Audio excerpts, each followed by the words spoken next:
ಮತ್ತೆ ಕರ್ಮಣ್ಯೇವ ಅಧಿಕಾರಸ್ಥೆ ಮಾ ಫಲೇಶು ಕದಾಚನ ಅಂತ. ಆಗ ನೀನು ಕೆಲಸ ಮಾಡುವುದಷ್ಟೇ ನಿನ್ನ ಅಧಿಕಾರ. ನೀನು ಫಲದ ಬೆನ್ನು ಹತ್ತುವ ಹಾಗಿಲ್ಲ.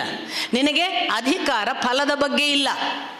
ಅಧಿಕಾರ ಹಾತೆ ಅಂದಿದ್ದಾನೆ. ಕರ್ಮಣಿ, ನಿನಗೆ ಕರ್ಮದಲ್ಲಿ ನಿನಗೆ ಅಧಿಕಾರ. ನೀನು ಕರ್ಮವನ್ನು ಭಾವಿಸು.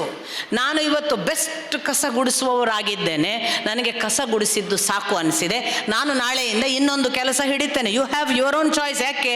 ನಿನ್ನದೇ ಅಧಿಕಾರ. ಎಲ್ಲಿ ನಿನಗೆ ಅಧಿಕಾರ ಇಲ್ಲ ಅಂತ ಕೃಷ್ಣ ಹೇಳಿದ್ದು? ಮಾ ಫಲೇಶು ಕದಾಚನ, ರಿಸಲ್ಟಿನ ಬೆನ್ನು ಹತ್ತಬೇಡ. ಕೃಷ್ಣ ಹೇಳಿದ ಸೂಚನೆ, ನೀನು ಇದೇ ಕರ್ಮದಲ್ಲಿ ಇರು, ಫಲದ ಬೆನ್ನು ಹತ್ತಬೇಡ. ನಿಂಗೆ ಸಂಬಳ ಬರ್ತದೋ ಇಲ್ವೋ ಯೋಚಿಸ್ಬೇಡ, ನಿನಗೆ ಇನ್ಯಾವುದೋ ಪ್ರಮೋಷನ್ ಆಗ್ತದೋ, ನಿನ್ನನ್ನು ಬೇರೆಯವರು ಅದೆಲ್ಲ ಯೋಚನೆ ಮಾಡಬೇಡ ಅಂತ ಹೇಳಿದ್ದಲ್ಲ.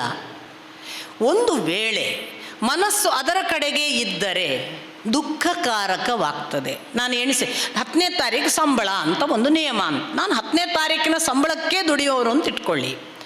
ಯಾವುದೋ ಕಾರಣಕ್ಕೆ ಸರ್ಕಾರ ಅನೌನ್ಸ್ ಮಾಡ್ತು 10ನೇ ತಾರೀಕಿಗೆ ಸಂಬಳ ಕೊಡೋಕ್ಕಾಗಲ್ಲ, 25ನೇ ತಾರೀಕು. ಇವನು 15 ದಿವಸ ದುಃಖದಲ್ಲಿ ಸಾಯ್ತಾನೆ. ಯಾಕೆ? ಫಲದ ಬೆನ್ನು ಹತ್ತಿದ್ದಾನೆ. ಬದಲಿಗೆ ಅವರು ಕೊಟ್ಟಾಗ ಕೊಡಲಿ, ನನ್ನ ಬದುಕನ್ನು ನಡೆಸುವವ ಇವನು, ನಾನು ನನ್ನ ಕರ್ಮವನ್ನು ನಿಷ್ಠೆಯಿಂದ ಮಾಡ್ತೇನೆ, ನನ್ನ ಕರ್ಮದಲ್ಲಿ ದೋಷವಿಲ್ಲದೆ ಮಾಡ್ತೇನೆ.